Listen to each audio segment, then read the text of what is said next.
उच्चारण पूर्वक। मोक्ष मार्गस्य नेतारं वेत्तारं कर्म भूभृतां ज्ञातारं विश्वतत्त्वानां वन्दे तद्गुणलब्धये वन्दे तद्गुणलब्धये।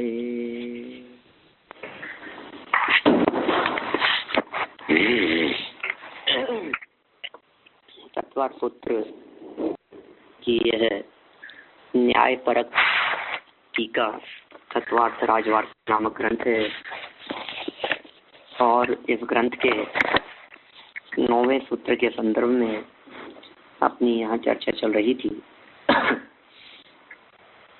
मूल सूत्र तो है मति श्रुतावधि मने पर्याय केवलानी ज्ञानम, माने मति ज्ञान, श्रुत ज्ञान, अवधि ज्ञान, मने पर्याय ज्ञान और केवल ज्ञान, ये 5 प्रकार के ज्ञान हैं।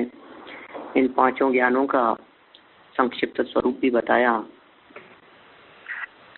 और वो सब स्वरूप बताने के बाद में अन्य मतियों में जो ज्ञान के संदर्भ में धारणाएं पाई जाती है, वे ज्ञान की धारणाएं किस प्रकार मिथ्या है या उनके द्वारा जो ज्ञान का स्वरूप बतलाया जाता है वो किस तरह से यथार्थ नहीं है, इसका प्रतिपादन आचार्य देव ने यहाँ बौद्ध दर्शन की समीक्षा, सांख्य दर्शन की समीक्षा और इस तरह से अलग अलग दर्शनों की कुछ समीक्षा करते हुए की है।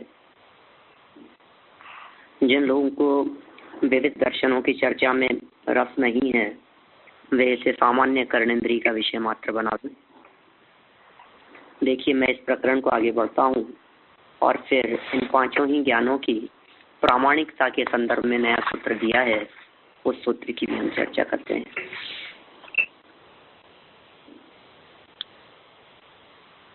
प्रश्न: क्योंकि मति ज्ञान और श्रुत ज्ञान दोनों सहचारी हैं अतः और एक व्यक्ति में युगपत पाए जाते हैं, अतः दोनों में कोई विशेषता न होने से दोनों को एक ही कहना चाहिए। ये वास्तव में बहुत मार्मिक प्रश्न इन्होंने यहाँ किया है। मति ज्ञान और श्रुत ज्ञान, इन दोनों में क्या फर्क है, इन दोनों में अंतर क्या है? मति ज्ञान और श्रुत ज्ञान, इन दोनों ज्ञानों के विभाजन का आधार क्या है? कौन से ज्ञान को मति कहें और कौन से को श्रुत कहें? कब तक वो ज्ञान मति ज्ञान कहलाए और कब उस ज्ञान को हम श्रुत ज्ञान संज्ञा देवें?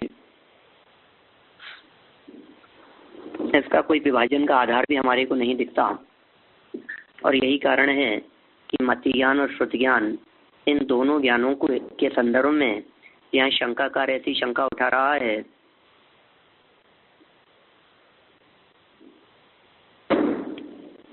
कि भाई जरूरत क्या है इन दो नामों की, मति और श्रुत की? क्या एक ही से काम नहीं चल सकता है क्या? दोनों की जगह एक ही नाम दे दें या मति और श्रुत इन दोनों के जो क्या कहेंगे अपन माध्यम है,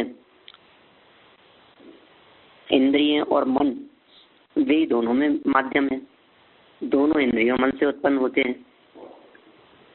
तो इनका प्रश्न है कि दोनों सहचारी हैं, एक ही व्यक्ति में युगपद भी पाए जाते हैं, मति और श्रुत दोनों साथ में होते हैं, अतः दोनों में कोई विशेषता नहीं दिखाई देने से एक ही कहना चाहिए। देखिए उत्तर, पेज नंबर है 297। साहचर्य तथा एक व्यक्ति में दोनों के युगपत रहने से ही यह सिद्ध होता है कि दोनों जुदे जुदे हैं। वाह,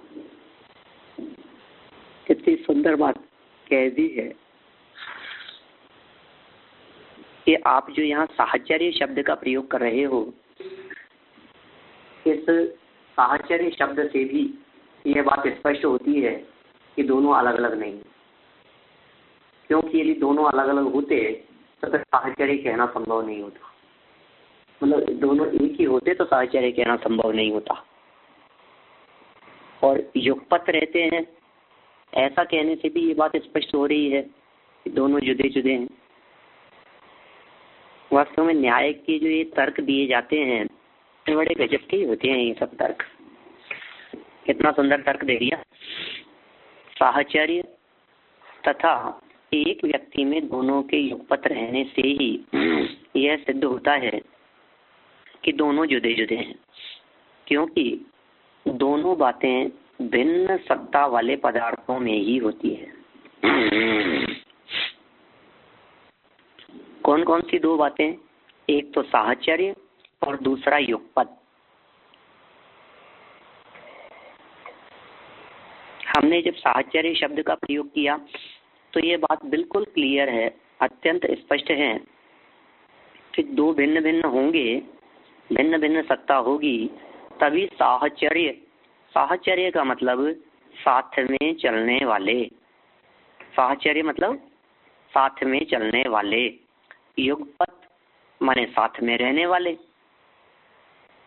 युग मतलब दोनों, पत साथ में रहे, साथ में चले, तो युगपत कहें या साहचर्य शब्द का प्रयोग करें, ये दोनों ही प्रकार के शब्दों का प्रयोग इस बात को ही सिद्ध करता है कि दोनों की सत्ता तो भिन्न भिन्न है, दोनों पदार्थ तो न्यारे न्यारे हैं। मति पूर्वक श्रुत होता है, इसलिए दोनों की कारण कार्य रूप से विशेषता सिद्ध है ही। जो शंकाकार ने शंका में यह बात कही कि भाई दोनों में कुछ विशेषता नहीं है, इसलिए दोनों को एक ही कह दो, दो ज्ञान क्यों मानते हो? मति और श्रुत इन दोनों को अलग अलग क्यों कहते हो? अरे भाई 5 के स्थान पर यदि संख्या 4 रह जाएगी तो उसमें क्या फर्क पड़ जाएगा? मति और श्रुत इन दोनों को एक नंबर दो, अवधि ज्ञान दूसरा ज्ञान है, मने पर्यय तीसरा और केवल ज्ञान चौथा। इस तरह से ज्ञान 4 ही प्रकार के होते हैं। यही बात क्यों नहीं कहते हो? मति और श्रुत में तो कोई विशेषता भी नहीं दिखती। इन्होंने यहाँ कहा विशेषता क्यों नहीं दिखती भैया? कारण कार्य की अपेक्षा से दोनों में भिन्नता दिखाई देती है ना। श्रुतम मति पूर्वम ऐसा सूत्र दिया गया है।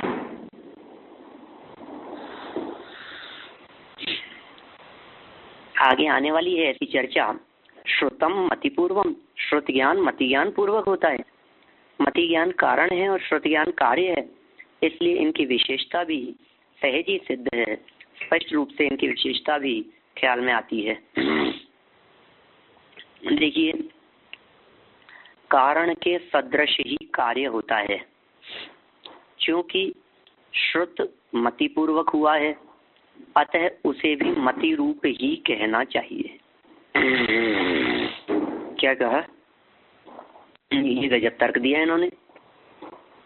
जैसा कारण वैसा ही कार्य होता है, और श्रुत ज्ञान होता है मति ज्ञान पूर्वक, इसलिए मति रूप ही होना चाहिए उसको भी। जो मति ज्ञान पूर्वक हो वो मति जैसा ही है। सम्यक दर्शन होने पर कुमति और कुश्रुत को युगपत ज्ञान विशेष प्राप्त होता है, अतः दोनों एक ही कहना चाहिए। यह शंका ठीक नहीं है, क्योंकि जिन कारण सदृशत्व और युगपत वृत्ति हेतुओं से आप एकत्व सिद्ध करना चाहते हो, उन्हीं से उनमें भिन्नता सिद्ध होती है। क्या मतलब आप ये कह रहे हो ना कि इन दोनों में एकता है क्योंकि ये सहचारी हैं और युगपत हैं, तो ये कह रहे हैं वो युगपत पने से और सहचारी पने से ही तो उनमें भिन्नता सिद्ध हो रही है। सादृश्य और युगपत वृत्ति पृथक सिद्ध पदार्थों में ही होते हैं।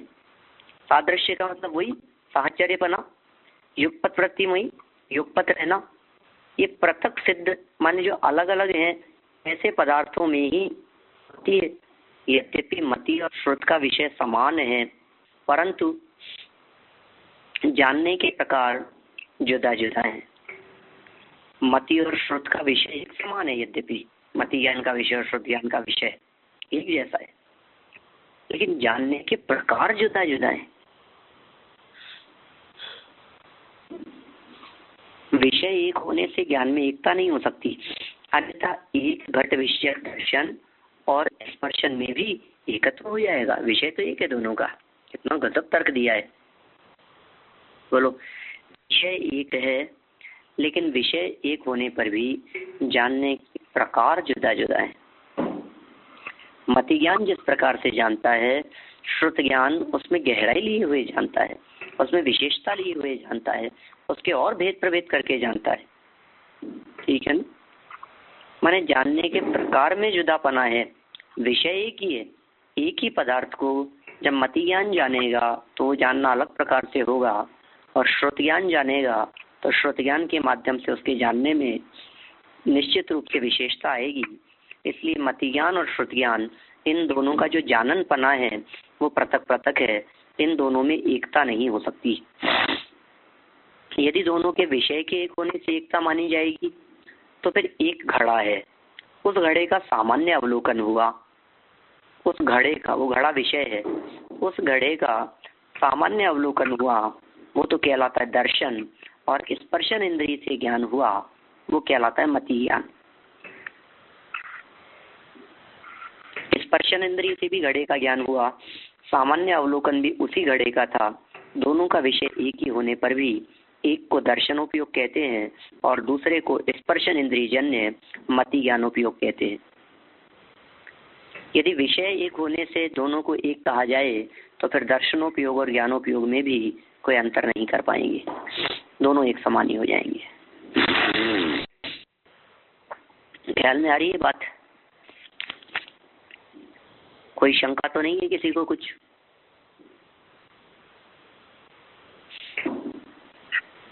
हालांकि पंडित जी, है तो इंद्रिय ज्ञान ने दोनों। हाँ, एक मन से है और एक इंद्रिय से है। नहीं, दोनों ही इंद्रियों और मन से है। हालांकि मति ज्ञान भी इंद्रिय और मन से होता है और श्रुत ज्ञान भी इंद्रिय और मन दोनों से होता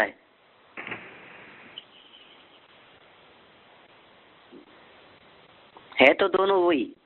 दोनों के जानने के जो माध्यम है, दोनों के जानने के जो साधन है, वे भी एक समान ही है, लेकिन फिर भी विशेषता है श्रुत ज्ञान में। देखिए 26 से 29 पैराग्राफ और आगे दिया है, 26 से 29। इसमें आगे प्रश्न और उत्तर करके इस विषय को और थोड़ा सा स्पष्ट करने का प्रयास किया है। उन्हें शंकाकार ने शंका उठाई है, मति और श्रुत दोनों इंद्रिय और मन से उत्पन्न होते हैं। मति की तरह श्रुत भी वक्ता की जिह्वा और श्रोता के कान और मन से उत्पन्न होता है। अतः एक कारण जन्य होने से दोनों एक है। क्या कह रहे हैं? मति और श्रुत दोनों इंद्रिय मन से उत्पन्न हो रहे हैं। मति ज्ञान भी इंद्रिय और मन से उत्पन्न हो रहा है, श्रुत ज्ञान भी। अब जैसे मति उत्पन्न हुआ था, श्रुत ज्ञान में भी क्या हुआ? वक्ता की तो जिह्वा, वक्ता माने बोलने वाला, बोलने वाले की जिह्वा माने रसना इंद्रिय। तो बोलने वाले ने तो अपने जीव के माध्यम से बोला, ठीक है। बोलने वाले ने तो अपने रसना इंद्रिय से बोला, और जो श्रोता था उसने कान और मन से उस बात को ग्रहण किया। एक कारण जन्य होने से दोनों एक है।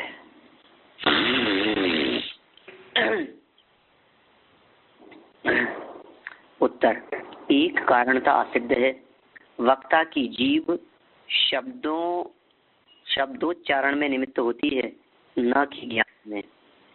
और श्रोता का कान भी शब्द प्रत्यक्ष रूप मति ज्ञान में निमित्त होता है, न अर्थ ज्ञान।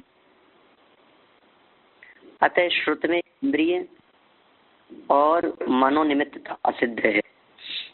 शब्द सुनने के बाद जो मन से ही अर्थ ज्ञान होता है वह श्रुत ज्ञान है। अतः श्रुत इंद्रिय निमित्तक है। यद्यपि इहादि ज्ञान भी मनोजन्य होते हैं, किंतु वे मात्र अवग्रह के द्वारा ग्रहित ही पदार्थ को जानते हैं, जबकि श्रुत ज्ञान अपूर्व पदार्थ को भी विषय करता है। उन्होंने श्रुति ज्ञान को विशेष रूप से डायरेक्ट इंद्रियों से न जोड़कर इन्होंने विशेष रूप से श्रुति ज्ञान को मन परक कहा। ये कह रहे हैं कि श्रुति जो है ये मति ज्ञान पूर्वक है और मति ज्ञान जिस विषय को जाना गया था उस विषय को और गहराई से जानने की बात कर रहा है। श्रुति ज्ञान के माध्यम से चिंतन में वो बात और गहराई से जानने में आई। देखिए, उसी के बारे में गहन अभ्यास, चिंतन, मन उपयोग उसी और लग गया। ये सब श्रुति ज्ञान का विषय है। देखिए क्या कह रहे हैं, एक घड़े को इंद्रिय और मन से जानकर, देखना अब क्या समझा रहे हैं बात। एक घड़े को इंद्रिय और मन से जानकर तत् जातीय विभिन्न देश कालवर्ती घटों के संबंध, जाति आदि का विचार भी श्रुत से होता है। श्रुत ज्ञान मति के द्वारा एक जीव को जानकर उसके संबंध से सत्संख्या, क्षेत्र आदि अनुयोगों के द्वारा नाना विधि विशेषों को जानता है। सुनकर निश्चय करना श्रुत है, यह तो मति ज्ञान का लक्षण है। क्योंकि वह भी शब्द को सुनकर यह गो शब्द है ऐसा निश्चय करता ही है। किंतु श्रुत ज्ञान मन और इंद्रिय के द्वारा ग्रहित या अग्रहित पर्याय वाले शब्द या उसके वाच्यार्थ को श्रोतेंद्रिय के व्यापार के बिना ही नए आदि योजना द्वारा विभिन्न विशेषों के साथ जानता है। माने श्रुत ज्ञान कैसा विलक्षण ज्ञान है। जैसे मैं कई बार कहता हूँ छद्मस्तों के इस श्रुत ज्ञान के संदर्भ में, यह श्रुत ज्ञान एक अद्भुत प्रकार का ज्ञान है। यह श्रुत ज्ञान कोई विलक्षण प्रकार का ज्ञान है। इस श्रुत ज्ञान में मुख्यता और गौणता की फैसिलिटी है। यह श्रुत ज्ञान जान करके भी नहीं जाने और नहीं जानने में आते हुए को भी जान ले। मालूम कैसी अद्भुत विशेषता है इससे। जो गौण होते हैं वे कभी मुख्य हो जाए, जो मुख्य हैं उन्हें गौण कर दिया जाए। ये मुख्यता और गौणता की फैसिलिटी, एक योग्यता, एक क्वालिटी, एक जो है ये श्रुत ज्ञान में पाई जाती है।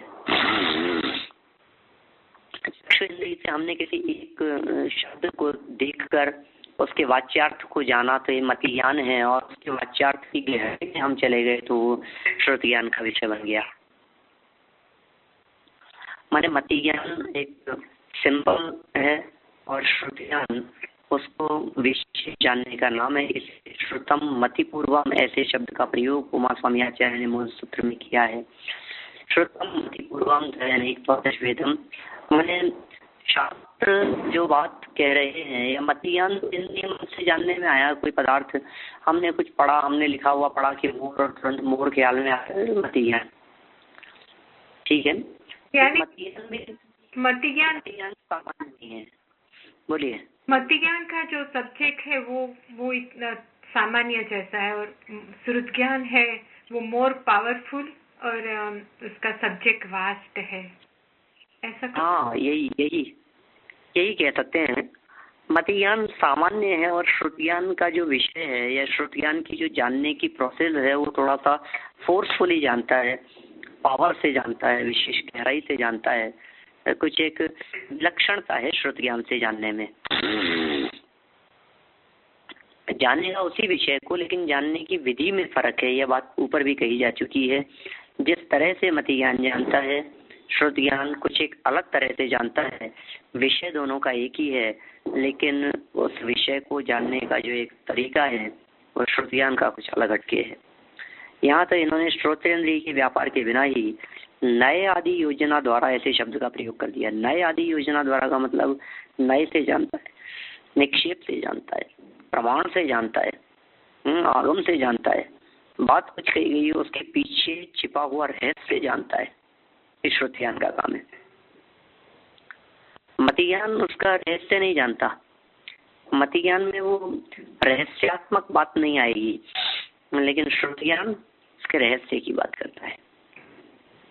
श्रुत ज्ञान तक जान की बात करता है। हाँ हाँ पंडित जी, यहाँ श्रुत ज्ञान में अतीन्द्रिय निमित्त कहा है, तो हमारे जो नॉर्मल स्टडी करते हैं हम इंद्रिय के विषयों के, उसमें भी श्रुत ज्ञान का फंक्शन इसी तरह ही होता है ना, गहराई के समझने।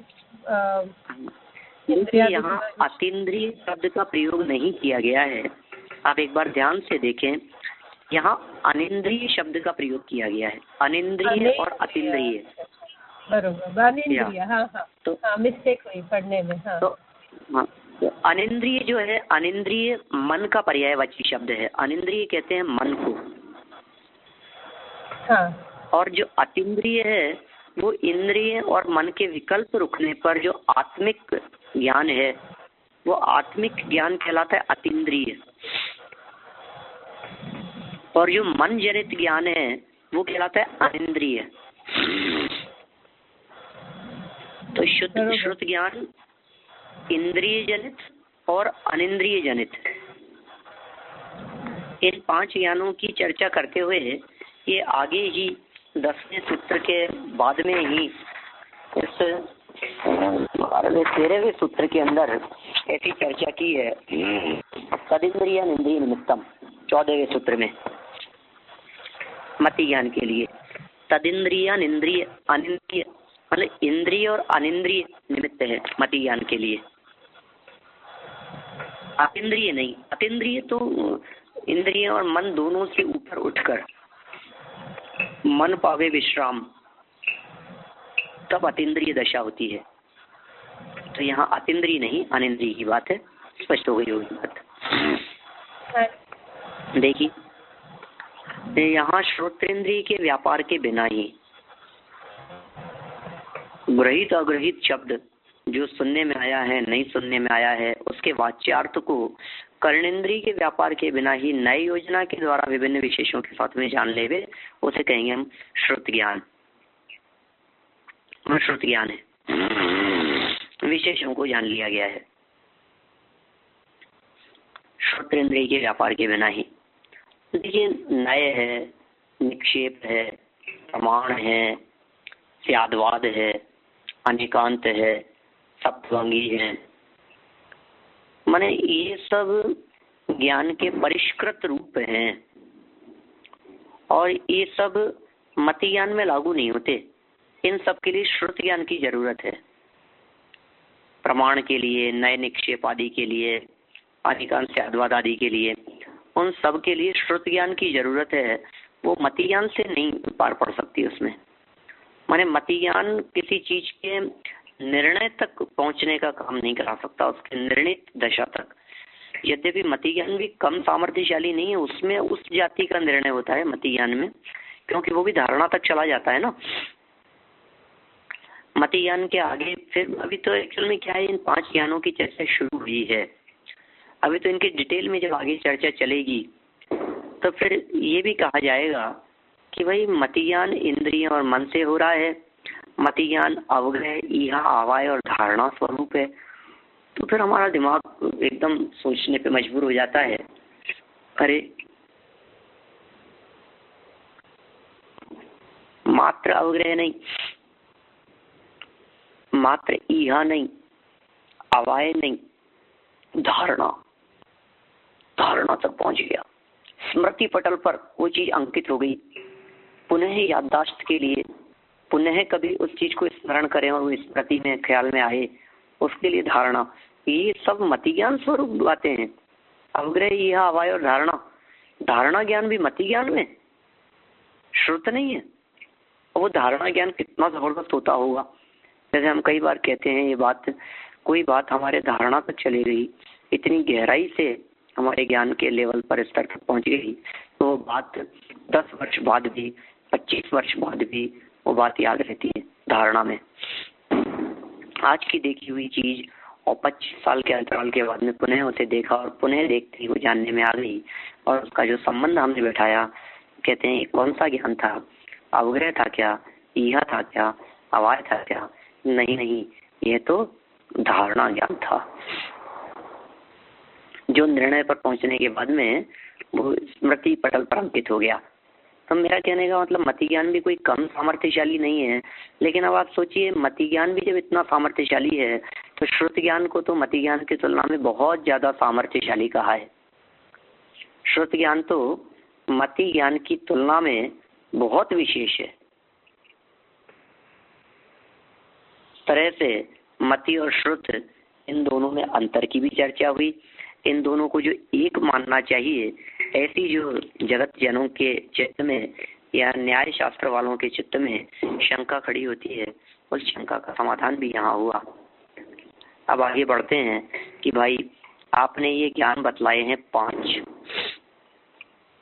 मति, श्रुत, अवधि, मन, पर्यय और केवल। ये 5 आपने ज्ञान बतलाए हैं। इन 5 ही ज्ञान में से कौन सा ज्ञान ऐसा है जो हमारे लिए प्रामाणिक है? ऐसा कौन सा ज्ञान है जो सच्चा ज्ञान है? ऐसा कौन सा ज्ञान है जो यथार्थ ज्ञान है?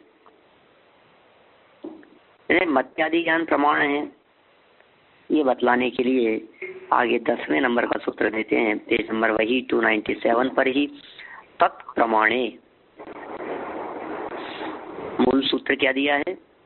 तत्प्रमाणे मति आदि 5 ज्ञान प्रत्यक्ष और परोक्ष रूप से 2 प्रमाणों में विभाजित हैं। क्या कहा गया? मति आदि 5 ज्ञान, मति, श्रुत, अवधि, मन, पर्यय, केवल, ये 5 ज्ञान प्रत्यक्ष और परोक्ष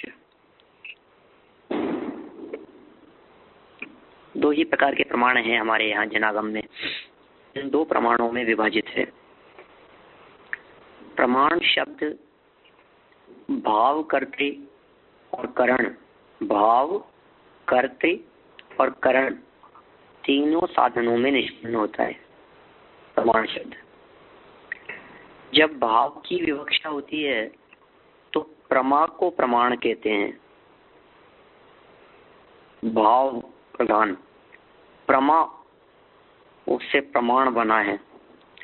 कर्तृ विवक्षा में प्रमातृत्व शक्ति की मुख्यता होती है और करण विवक्षा में प्रमाता, प्रमेय और प्रमाण की भेद विवक्षा होती है।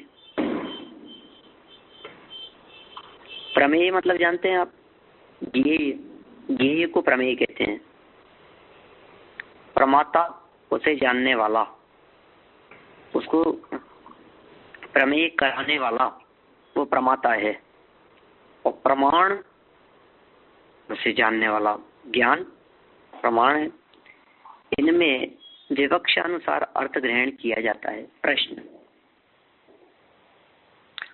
बहुत न्याय शैली की चर्चा है ना एक्चुअल में। तो ये प्रमाण की सिद्धि स्वतः होती है या प्रमाणांतर से? अभी तो आपको ये एक्चुअल में क्या है, आप लोगों ने कभी ये शब्द सुने नहीं है क्या? अब ये उसकी सिद्धि स्वतः है या प्रमाणांतर से है, स्वतः सिद्ध है, परतः सिद्ध है, मैंने ये सब शब्द न्याय के शब्द हैं। कभी मुमुक्षु समाज में अपने कभी इस तरह के विषय चलते भी नहीं हैं, कोई चलाता भी नहीं है, तो ये एकदम नए लगते हैं। ऐसा लगता है क्या कहना चाह रहे हैं ये प्रमाण, प्रमेय, प्रमिति, स्वतः, परतः, प्रमाणांतर। अब ये शंका देखिए, फिर करते हैं थोड़ा बहुत इसको, थोड़ा बहुत तो समझाने का प्रयास करते हैं हम, और समझ में आएगा भी, ऐसी उम्मीद करते हैं। प्रमाण की सिद्धि स्वतः होती है या प्रमाणांतर से? माने प्रमाण अपने आप से सिद्ध होता है या प्रमाण को सिद्ध करने के लिए किसी दूसरा प्रमाणांतर, माने प्रमाण से भिन्न किसी और चीज की जरूरत पड़ती है? अभी समाधान नहीं कर रहे, अभी शंकाकार स्वयं शंका में ही बात कह रहा है कि हमें से एक बात कहो, यदि स्वतः, क्या प्रमाण की सिद्धि स्वतः या प्रमाणांतर? 2 ऑप्शन है। अब स्वतः शब्द ध्यान रखना और प्रमाणांतर ध्यान रखना। स्वतः मतलब स्वयमेव, स्वतः मतलब अपने आप, स्वतः मतलब बिना किसी और के सहयोग के, उसका नाम है स्वतः। किसी और का सहयोग नहीं है, उसे हम स्वतः कहेंगे। प्रमाणांतर किसी और की बात होगी, प्रमाणांतर कहलाएगा। कहते हैं यदि स्वतः है तो प्रमेय की सिद्धि भी स्वतः होनी चाहिए। प्रमाण की सिद्धि स्वतः होती है तो प्रमेय की सिद्धि भी स्वतः होनी चाहिए। यदि अन्य प्रमाणों से, अब देखो ये हो गया प्रमाणांतर, स्वतः है तो यदि प्रमाण स्वतः है तो प्रमेय आदि की भी सिद्धि स्वतः हो जाएगी अपने आप ही। प्रमाण के विषय को प्रमेय कहते हैं। प्रमाण ज्ञान है और प्रमेय ज्ञेय है। यदि अन्य प्रमाण से, क्या कहा, प्रमाण की सिद्धि स्वतः नहीं होती, प्रमाण की सिद्धि तो दूसरे प्रमाण से होती है, तो प्रमाणांतर की अपेक्षा होने से अनवस्था दूषण आता है। अनवस्था दूषण जानते हैं आप? अनवस्था दूषण का मतलब ये इस प्रकार का दोष है जिसमें अंत नहीं है, एंडलेस है, अंत नहीं आएगा इसका। अनवस्था, अनवस्था दोष। कैसी अनवस्था? इसका कारण क्या है कि वो, कि उसका कारण कोई और, कि उसका कारण कि वो कोई और है, कि उसका कारण कि वो कोई और है, तो उसका कारण वो कोई और है, उसका कारण कि कोई और, उसका कारण वो कोई और, उसका, तो कब कहाँ तक जाओगे आप? अनवस्था।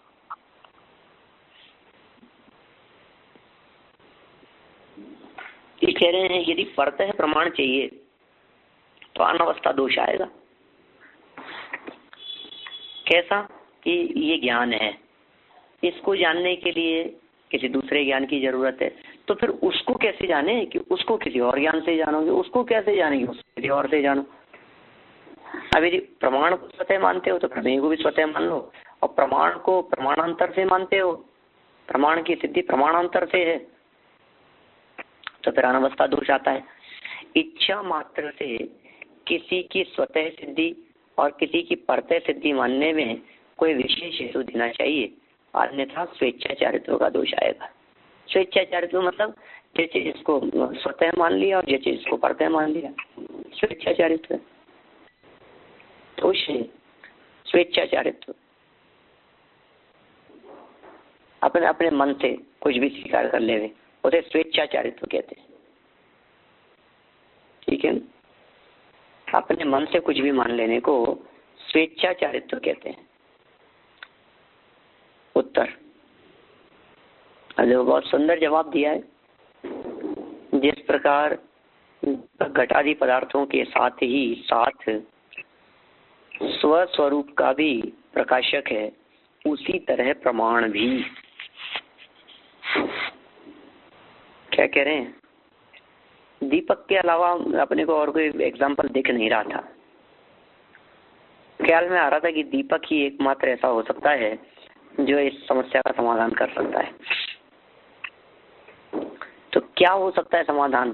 कि अरे जगत के किसी भी पदार्थ को अंधकार के समय देखने के लिए दीपक का प्रकाश पर्याप्त है।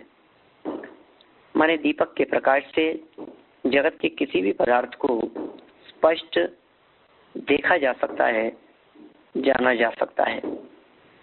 किंतु शंकाकार ऐसी शंका करे कि बाहरी जगत के सभी पदार्थों को तो दीपक से देख लिया आपने, दीपक से जान लिया, उसमें तो दीपक करण है, साधन है, माध्यम है, आधार है, लेकिन उस दीपक का ज्ञान कैसे होगा? उस दीपक को कौन दिखाएगा? उस दीपक को दिखाने के लिए तो कोई और चाहिए।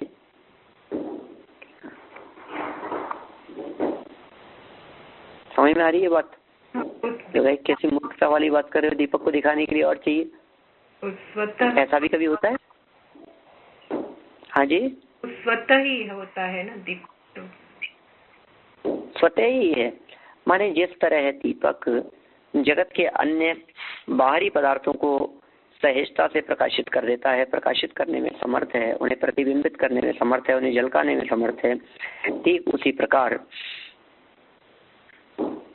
वह अपने आप को भी प्रकाशित करने में समर्थ है। माने दीपक जैसे दूसरे पदार्थों को दिखाता है वैसे अपने आप को भी दिखाता है। दूसरे पदार्थों को दिखाने के लिए तो दीपक चाहिए ही, लेकिन दीपक अपने आप को भी दिखा सके ऐसी सामर्थ्य उस दीपक में होती है।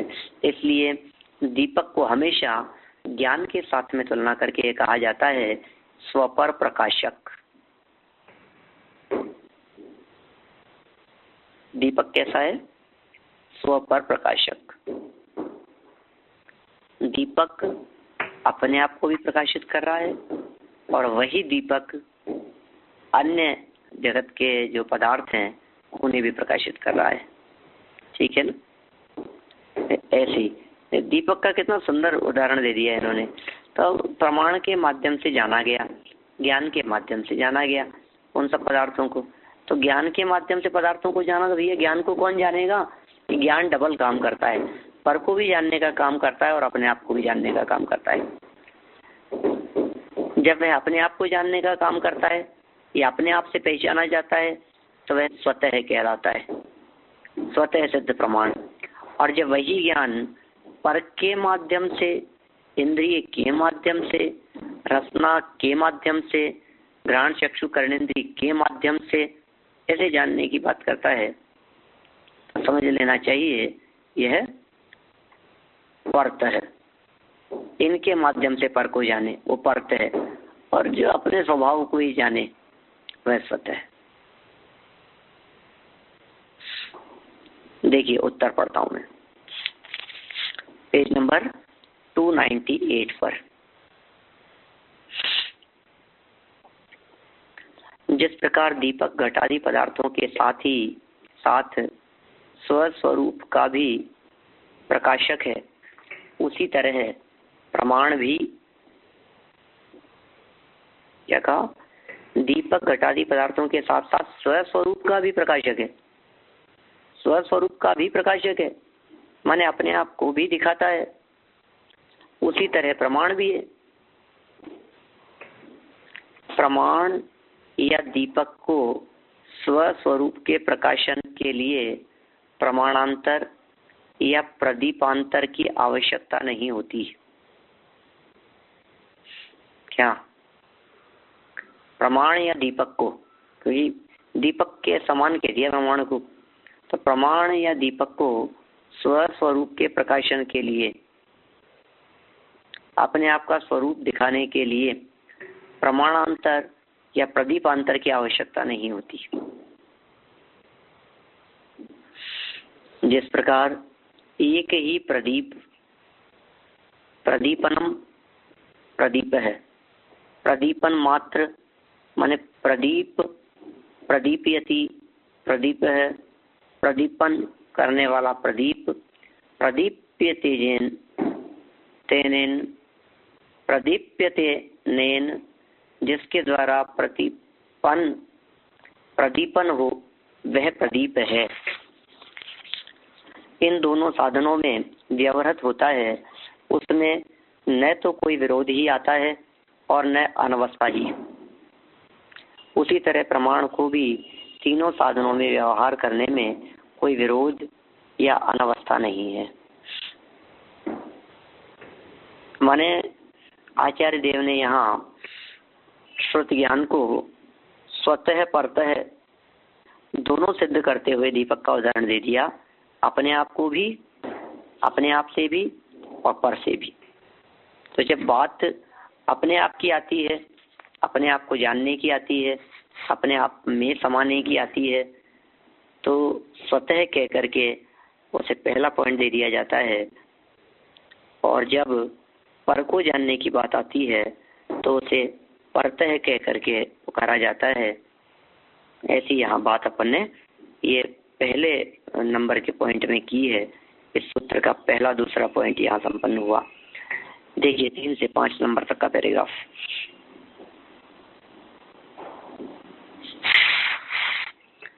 यदि प्रमाण स्वसंवेदी न हो तो पर संवेदी होने के कारण वह प्रमाण ही नहीं हो सकता।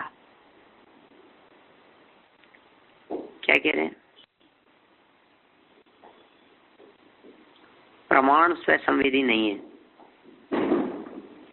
तो पर संवेद्य होने के कारण वह प्रमाण ही नहीं हो सकता, क्योंकि पर संवेद्य तो प्रमेय होता है। यदि घट ज्ञान स्वाकार का परिच्छेदक नहीं है तो घट ज्ञान और घट दोनों में अंतर नहीं हो सकेगा, क्योंकि दोनों में समान रूप से विषयकारता ही रहती है।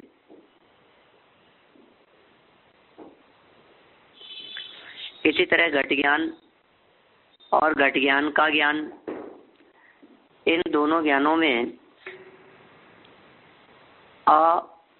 अस्वसंवेदन दशा में कोई अंतर नहीं होगा, क्योंकि जैसे घट ज्ञान में विषयाकार रहेगी वैसे ही घट ज्ञान में भी अंततः विषयाकारता ही विषय पड़ेगी, स्वीकार नहीं। यदि ज्ञान स्वसंवेदी न हो तो उसे ज्ञोहम मैं जानने वाला हूँ।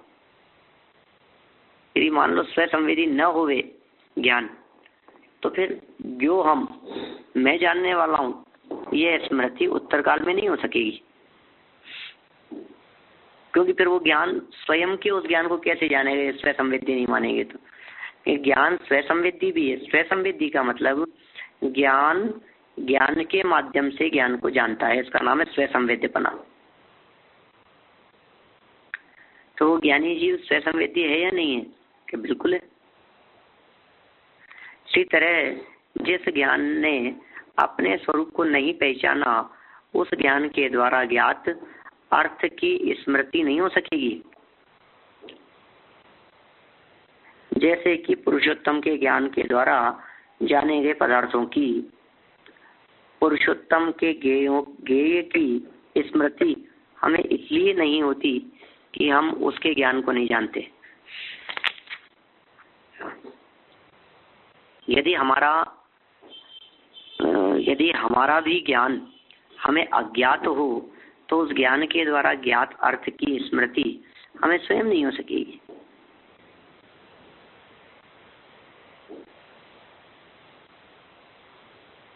ठीक है।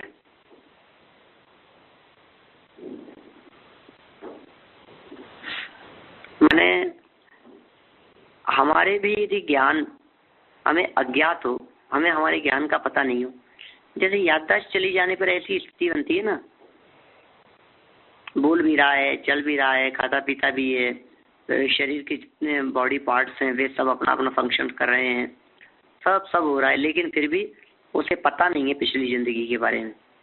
उसे पता नहीं है कि मैं पिछले 30 साल में क्या था, कहाँ था, क्या किया मैंने, कहाँ का जन्म, कहाँ का पढ़ा लिखा, कुछ पता नहीं है उसको। तो यहाँ क्या कहना चाह रहे हैं कि यदि ज्ञान स्वसंवेदी नहीं है, ऐसा कहूंगी कि ज्ञान को जानता ही नहीं है, ज्ञान अपने आप को जानता ही नहीं है, ज्ञान अपने आप को कैसे जानेगा? यदि आप इस तरह की बात कहेंगे तो फिर वही प्रकार की समस्या खड़ी हो जाएगी कि अपन लोगों को अपन ने जाना नहीं। ठीक है ना? मतलब आप समझ क्या कहना चाह रहे हैं? स्वसंवेदी मतलब अपने आप सबसे पहले फर्स्ट प्रायोरिटी के पर मैं स्वयं। ज्ञाता और ज्ञान की बात चल, ज्ञाता और ज्ञान की बात चल रही है ना।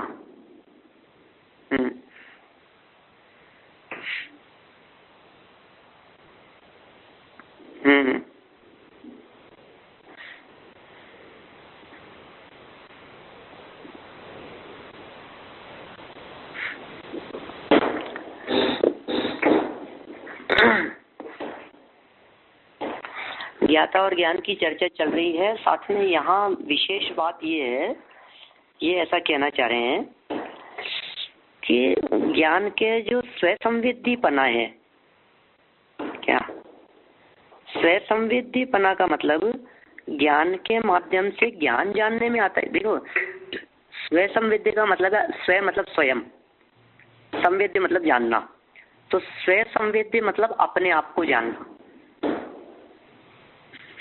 ये ऐसे तर्क दिए जाते हैं कि जैसे आंखें है ना, आंखें सारे जगत के पदार्थों को देखती है, लेकिन आंखें आंखों को नहीं देख सकती, जानते हैं?